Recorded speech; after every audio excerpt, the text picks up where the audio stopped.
भगवान की इच्छा नदी में एक नाविक कुछ लोगों को नदी पार करवा रहा था। इन सवारी में एक साधु भी बैठा हुआ था। सब कुछ ठीक चल रहा था कि अचानक नदी में कुछ लहरें उठने लगी। तब नाविक ने कहा कि तैयार हो जाओ, क्योंकि शायद नाव डूबने वाली है। जिसको जिसको तैरना आता है अच्छी बात है, वरना बाकी के लोग प्रार्थना करो। नाविक की बात सुनकर साधु अपने पास रखे कमंडल से नदी का पानी भरकर नाव में डालने लगा। उसको ऐसा करते देखा नाविक और बाकी के लोग आश्चर्य से देखने लगे।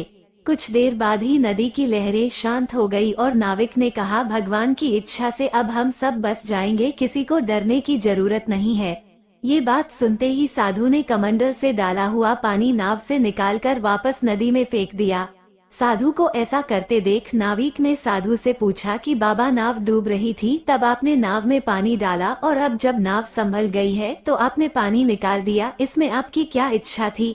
साधु ने मुस्कुराते हुए कहा कि मेरी कोई भी इच्छा नहीं है। जब नाव डूबने लगा रही थी तब नाव को डुबाने में ही भगवान की इच्छा है। ये सोचकर मैं उनके काम में हाथ बटाने के लिए 5 कमंडल भर के पानी डाल दिया, और जब नाव बच गई तब उनकी इच्छा नाव को बचाने में है। ये समझकर मैंने अपनी इच्छा उनकी इच्छा से मिला दी और नाव से पानी निकाल दिया। साधु की कोई इच्छा नहीं होती, भगवान की इच्छा ही उनकी इच्छा होती है।